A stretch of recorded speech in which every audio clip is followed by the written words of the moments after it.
समीक्षा बैठक हुई। एलजी कविंदर गुप्ता ने हिंसा पर बैठक की। बैठक में लद्दाख की मौजूदा हालात की समीक्षा। सुरक्षा बलों को दी गई चौकसी बढ़ाने की हिदायत कि आपको चौकसी को बढ़ाना है। पुलिस और एजेंसियों के बीच समन्वय पर जोर। शांति और कानून व्यवस्था बनाए रखी जाए। तो लेह हिंसा आखिर किसकी साजिश, ये बड़ा सवाल है। कौन थे ये लोग जो लेह लद्दाख में माहौल को खराब करने के लिए पहुंचे? आगजनी की, पत्थरबाजी की और उसके बाद सरकारी संपत्ति को भी नुकसान पहुंचाया। मैं आपको बता दूं, पूर्ण राज्य का दर्जा और छठी अनुसूची की मांग के नाम पर लद्दाख में हिंसा भड़काई गई। फिलहाल लेह में हिंसा के बाद कर्फ्यू लागू कर दिया गया है। सड़कों पर सन्नाटा पसरा हुआ है। सुरक्षा बलों के जवान गश्त कर रहे हैं। 3 तस्वीरें मैं आपको दिखा रही हूं। लेह में कर्फ्यू जारी, अलर्ट पर सुरक्षा बल और सड़कों पर सन्नाटा पसरा हुआ है। हिंसा और तोड़फोड़ के निशान जहां तहां पसरे हुए थे। आपको यह भी बता दें कि एक्टिविस्ट सोनम वांगचुक पर भी भीड़ को भड़काने का आरोप है। कांग्रेस पार्षद को हिंसक भीड़ की अगुवाई करते देखा गया। बीजेपी दफ्तर और सरकारी इमारतों को निशाना बनाया गया। सुरक्षा बलों पर पत्थरबाजी और पुलिस वाहन को आग के हवाले किया गया।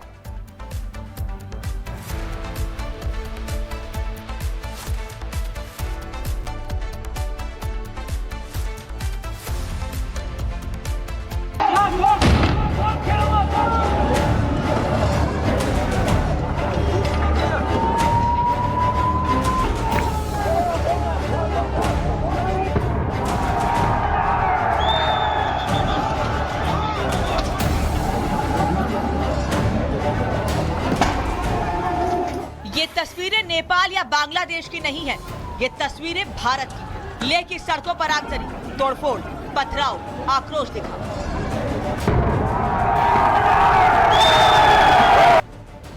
हमेशा शांत रहने वाला लेह बुधवार को अचानक हिंसा की आग में जल उठा। हजारों की संख्या में प्रदर्शनकारी युवा हाथों में लाठी, डंडे, ईंट पत्थर लेकर सड़कों पर उतर आए।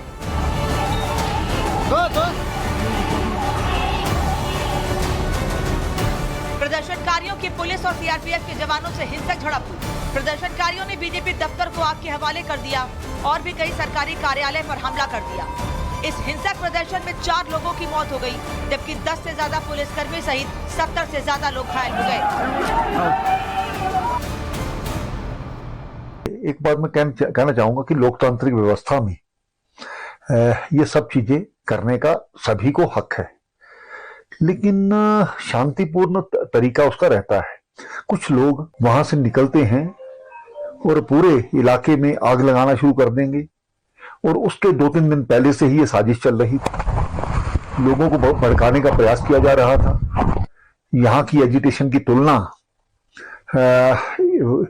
यहाँ पर बांग्लादेश और नेपाल के साथ की जा रही थी। ये किस तरह का तरीका है? बुधवार को लेह में जो हुआ उसके लिए केंद्र सरकार ने सोनम वांगचुक को जिम्मेदार ठहराया है। केंद्र सरकार की तरफ से साफ कहा गया, लद्दाख की स्थिति अपने आप नहीं बिगड़ी, बल्कि उसे जानबूझकर बिगाड़ा गया था। वांगचुक ने 10 सितंबर को हड़ताल शुरू की। वांगचुक ने बयानों से भीड़ को उकसाया, भड़काऊ बयानों से भीड़ को उकसाया।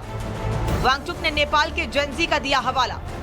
नेपाल का हवाला देकर लोगों को गुमराह किया। अरब स्प्रिंग स्टाइल में भड़काऊ बयान दिए। उसके बाद भीड़ ने बीजेपी दफ्तर पर हमला किया। अपील के बाद भी अनशन जारी रखा।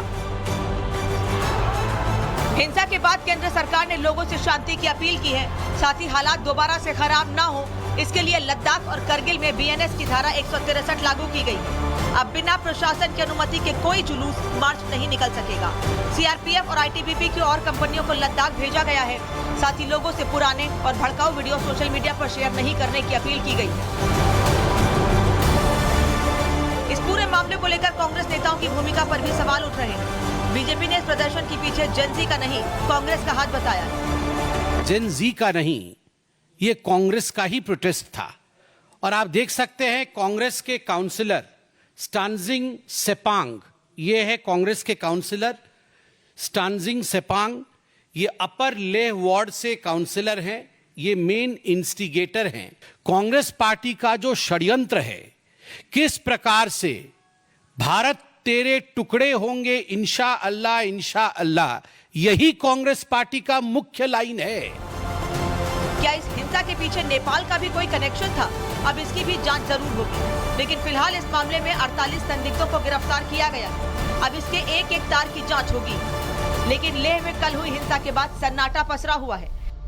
का जो मेन मार्केट है वो कंप्लीट जो है बंद कर दिया गया है। रिस्ट्रिक्शंस जो है आज लगा दी गई है और पूरे इस एरिया के अंदर जो है यहाँ पर जम्मू से जो यात्री आए थे या बाकी जितने भी लोग टूरिस्ट जो है पर्यटक हैं, यहाँ पे आज उनकी मूवमेंट पर जो है रिस्ट्रिक्शंस लगा दी गई है।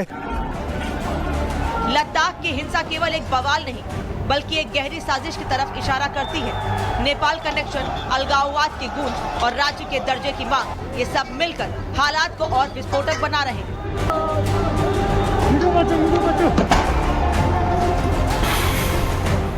सवाल यही है, आखिर इस आग को कैसे रोका जाएगा?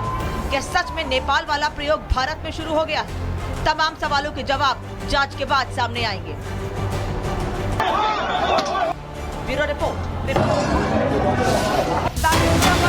हाई लेवल सुरक्षा बैठक हुई। एलजी कविंदर गुप्ता ने हिंसा पर बैठक की। बैठक में लद्दाख की मौजूदा हालात की समीक्षा, सुरक्षा बलों को दी गई चौकसी बढ़ाने की हिदायत कि आपको चौकसी को बढ़ाना है। पुलिस और एजेंसियों के बीच समन्वय पर जोर, शांति और कानून व्यवस्था बनाए रखी जाए। तो लेह हिंसा आखिर किसकी साजिश, ये बड़ा सवाल है। कौन थे ये लोग जो लेह लद्दाख में माहौल को खराब करने के लिए पहुंचे? आगजनी की, पत्थरबाजी की और उसके बाद सरकारी संपत्ति को भी नुकसान पहुंचाया। मैं आपको बता दूं, पूर्ण राज्य का दर्जा और छठी अनुसूची की मांग के नाम पर लद्दाख में हिंसा भड़काई गई। फिलहाल लेह में हिंसा के बाद कर्फ्यू लागू कर दिया गया है। सड़कों पर सन्नाटा पसरा हुआ है। सुरक्षा बलों के जवान गश्त कर रहे हैं। 3 तस्वीरें मैं आपको दिखा रही हूं। लेह में कर्फ्यू जारी, अलर्ट पर सुरक्षा बल और सड़कों पर सन्नाटा पसरा हुआ है। हिंसा और तोड़फोड़ के निशान जहां तहां पसरे हुए थे। आपको ये भी बता दें कि एक्टिविस्ट सोनम वांगचुक पर भी भीड़ को भड़काने का आरोप है। कांग्रेस पार्षद को हिंसक भीड़ की अगुवाई करते देखा गया। बीजेपी दफ्तर और सरकारी इमारतों को निशाना बनाया गया। सुरक्षा बलों पर पत्थरबाजी और पुलिस वाहन को आग के हवाले किया गया।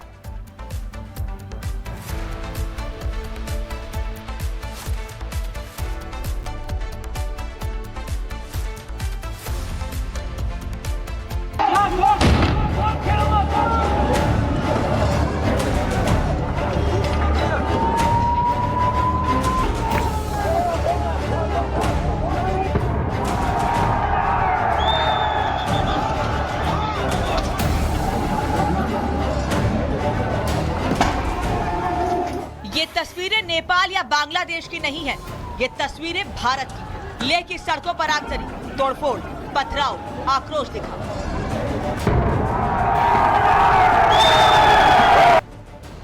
हमेशा शांत रहने वाला लेह बुधवार को अचानक हिंसा की आग में जल उठा।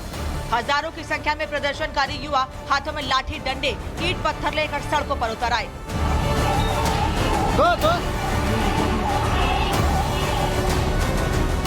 प्रदर्शनकारियों की पुलिस और सीआरपीएफ के जवानों से हिंसक झड़प हुई।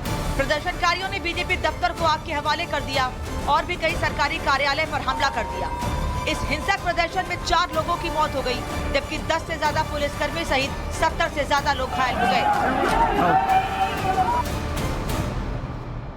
एक बात मैं कहना चाहूंगा कि लोकतांत्रिक व्यवस्था में ये सब चीजें करने का सभी को हक है, लेकिन शांतिपूर्ण तरीका उसका रहता है। कुछ लोग वहां से निकलते हैं और पूरे इलाके में आग लगाना शुरू कर देंगे, और उसके 2-3 दिन पहले से ही ये साजिश चल रही थी। लोगों को भड़काने का प्रयास किया जा रहा था। यहाँ की एजिटेशन की तुलना यहाँ पर बांग्लादेश और नेपाल के साथ की जा रही थी। ये किस तरह का तरीका है? बुधवार को लेह में जो हुआ उसके लिए केंद्र सरकार ने सोनम वांगचुक को जिम्मेदार ठहराया है। केंद्र सरकार की तरफ से साफ कहा गया, लद्दाख की स्थिति अपने आप नहीं बिगड़ी, बल्कि उसे जानबूझकर बिगाड़ा गया था। वांगचुक ने 10 सितंबर को हड़ताल शुरू की। वांगचुक ने बयानों से भीड़ को उकसाया, भड़काऊ बयानों से भीड़ को उकसाया। वांगचुक ने नेपाल के जेनजी का दिया हवाला, नेपाल का हवाला देकर लोगों को गुमराह किया। अरब स्प्रिंग स्टाइल में भड़काऊ बयान दिए। उसके बाद भीड़ ने बीजेपी दफ्तर पर हमला किया। अपील के बाद भी अनशन जारी रखा। हिंसा के बाद केंद्र सरकार ने लोगों से शांति की अपील की है। साथ ही हालात दोबारा से खराब न हो, इसके लिए लद्दाख और करगिल में बीएनएस की धारा 163 लागू की गई है। अब बिना प्रशासन की अनुमति के कोई जुलूस मार्च नहीं निकल सकेगा। सीआरपीएफ और आईटीबीपी की और कंपनियों को लद्दाख भेजा गया है। साथ ही लोगों से पुराने और भड़काऊ वीडियो सोशल मीडिया पर शेयर नहीं करने की अपील की गई है। इस पूरे मामले को लेकर कांग्रेस नेताओं की भूमिका पर भी सवाल उठ रहे हैं। बीजेपी ने इस प्रदर्शन के पीछे जेन ज़ी का नहीं, कांग्रेस का हाथ बताया है। जेन ज़ी का नहीं, ये कांग्रेस का ही प्रोटेस्ट था। और आप देख सकते हैं कांग्रेस के काउंसलर स्टानजिंग सेपांग, ये है कांग्रेस के काउंसलर स्टानजिंग सेपांग, ये अपर लेह वार्ड से काउंसलर हैं, ये मेन इंस्टिगेटर हैं। कांग्रेस पार्टी का जो षड्यंत्र है, किस प्रकार से भारत तेरे टुकड़े होंगे इंशा अल्लाह, यही कांग्रेस पार्टी का मुख्य लाइन है। क्या इस हिंसा के पीछे नेपाल का भी कोई कनेक्शन था? अब इसकी भी जांच जरूर होगी। लेकिन फिलहाल इस मामले में 48 संदिग्धों को गिरफ्तार किया गया। अब इसके एक एक तार की जांच होगी। लेकिन लेह में कल हुई हिंसा के बाद सन्नाटा पसरा हुआ है।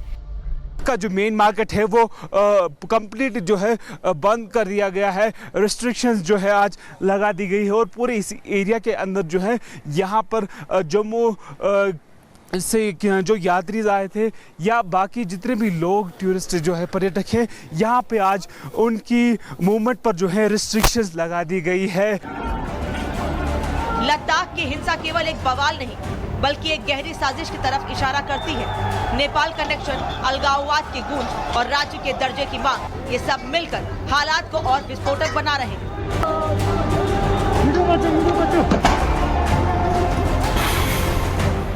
सवाल यही है, आखिर इस आग को कैसे रोका जाएगा? क्या सच में नेपाल वाला प्रयोग भारत में शुरू हो गया है? तमाम सवालों के जवाब जांच के बाद सामने आएंगे। Bureau report.